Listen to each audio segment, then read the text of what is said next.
ये ज्योतिष क्या करती है? अगर मान लीजिए कि हम ये मानते हैं कि हमें जो लिखा है उसका फल मिलना है, तो उसमें ज्योतिष अपना योगदान कैसे देती है? हाँ, ज्योतिष योगदान यूँ देती है कि ये उपाय करके कर्म फलों में थोड़ी एडिटिंग हो जाती है।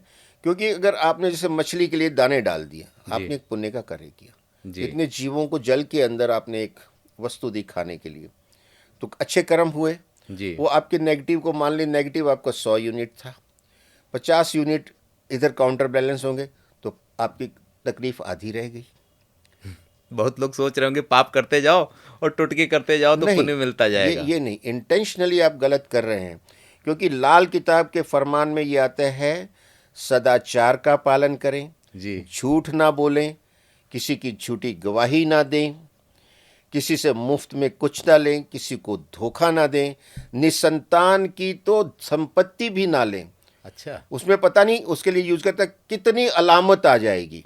क्योंकि जो संपत्ति कमाई है उसमें पता नहीं क्या क्या उसने जो है प्रपंच किए होंगे, कितने पाप किए होंगे, उससे संचित प्रॉपर्टी है, उसका उसकी औलाद नहीं हुई।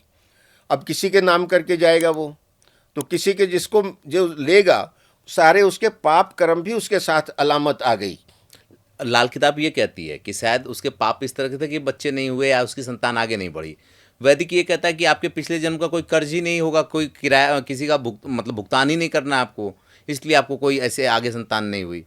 नहीं, संतान ना होना धन से ज़्यादा संतान को महत्व देती है वैदिक ज्योतिष।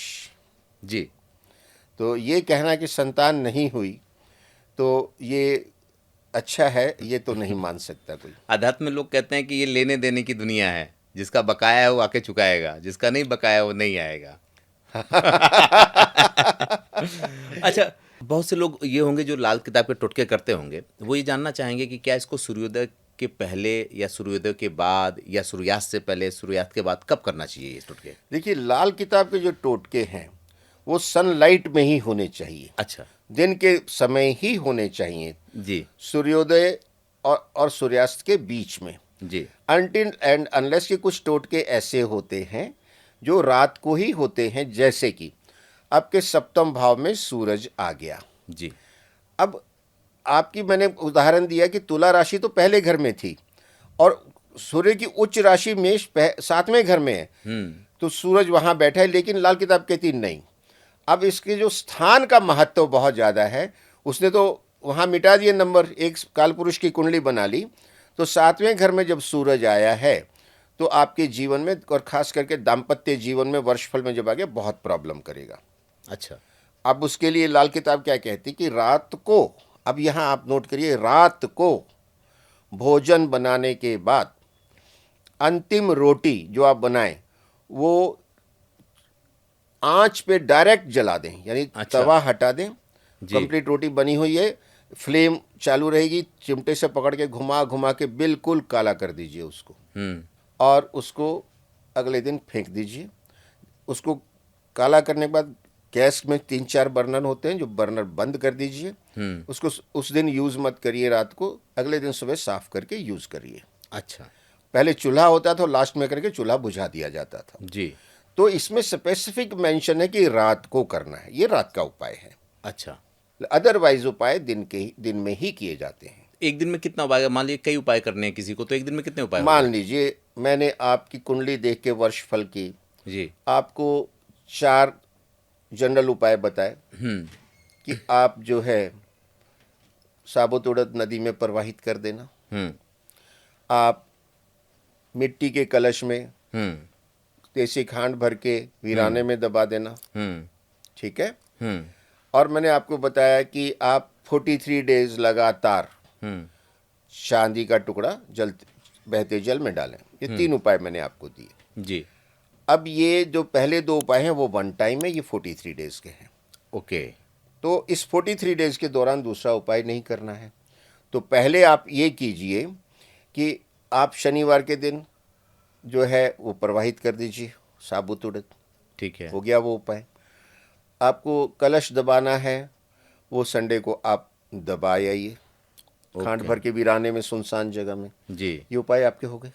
अब आप मंडे से शुरू करिए। वो शुरू कर दीजिए जो चांदी डालनी है लगातार 43 डेज तक, और वो लगातार 43 डेज तक डलनी चाहिए। बीच में छूट गई तो फिर 1 से गिनती चालू होगी। लेकिन ये तो बड़ा मुश्किल है, कई लोग ऐसे होंगे जो मूवमेंट करते हैं, कोई दूसरा उपाय भी तो होगा कि अगर बीच में रोकना है या रुक गई किसी वजह से या किसी से चूक हो गई, तो ऐसे तो हो सकता है कि वो कभी ख़त्म ही ना हो। देखो ऐसा है कि अगर आप अनजाने में भूल गए तो चूक हो गई। जी। मान लीजिए आपने उपाय 15 दिन किया, ठीक है। उसके बाद आपको कुछ काम आ गया, 5 दिन के लिए बाहर जा रहे हैं, जी। प्लान्ड है, तो आपने जैसे आज उपाय किया और रात को जाना है, तो आप उपाय करने के बाद थोड़े से चावल लेके जी। कच्चे दूध में धो लीजिए अच्छा। और उसको सफ़ेद कपड़े में बांध के रख दीजिए जी। अपने घर में अच्छी जगह पे। जी।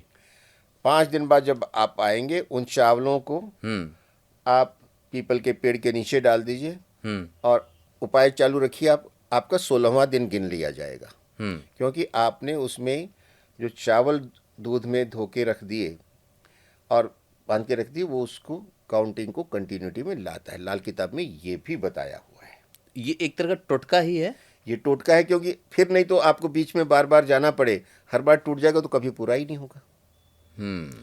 और कई बार ऐसा भी होता है कि भाई बहुत ही मूवमेंट है जी, तो ऐसा कहा जाता है कि 43 पीसेज इकट्ठे लेके एक ही बार में डाल दो।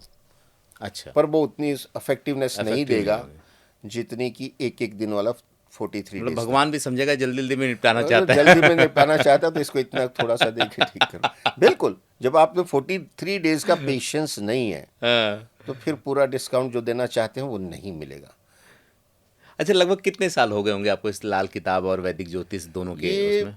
मुझे अराउंड 35 ईयर्स से ज़्यादा ही हो गए।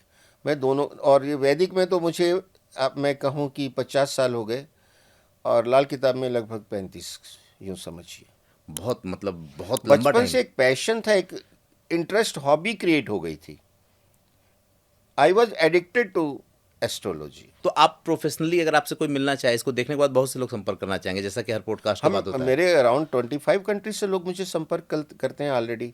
पूरे भारत में मेरे क्लाइंट हैं और हर वॉक ऑफ लाइफ में हैं।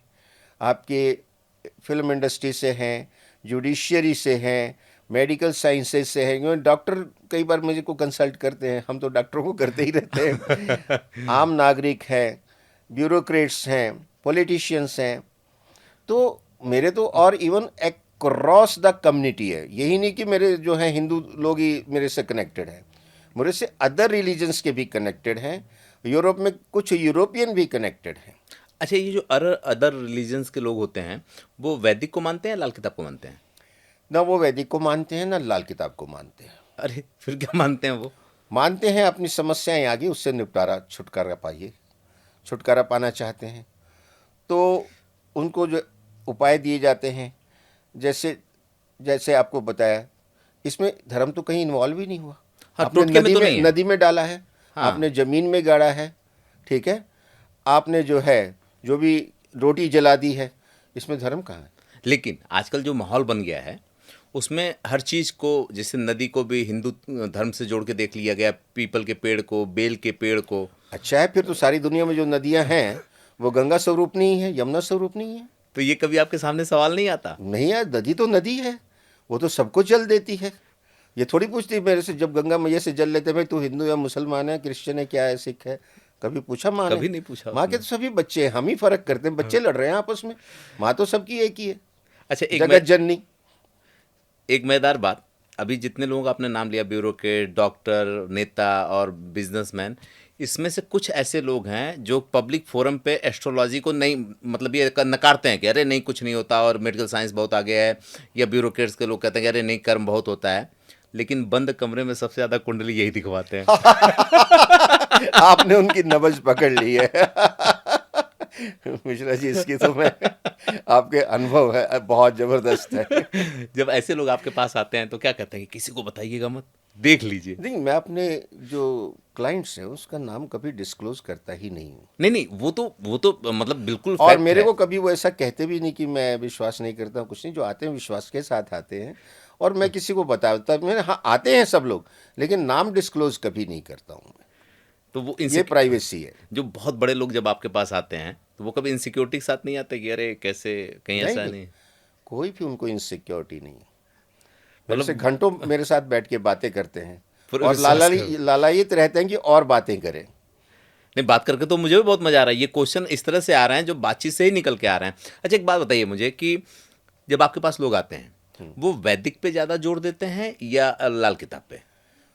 ना वो वैदिक पे जोर देते हैं ना वो लाल किताब पे जो देते हैं। आम जनमानस की बात कर वो रहे हैं एस्ट्रोलॉजी। आता है जी और अपनी समस्या बताता है, जी तो उसके बर्थ डिटेल लेके नेम, जी डेट ऑफ बर्थ, जी time of birth, place of birth, जी ये लेके उसकी वैदिक रीति से कुंडली बनाई जाती है। और वैदिक के हिसाब से ये उसके ग्रहों की क्या सिचुएशन है, महादशा अंतरदशा कौन सी चल रही है, उसके हिसाब से उसको क्या करना चाहिए। जैसे पितृदोष आ गया जी भयंकर, जी तो भाई पितृदोष निवारण की पूजा तो हरिद्वार, गया, प्रयागराज, त्र्यंबकेश्वर, इन जी जगहों पे होती है। तो इसमें से किसी एक जगह पे जाके जो है 3 दिन की पूजा नारायण, नागबली, त्रिपुंडी करवा लो।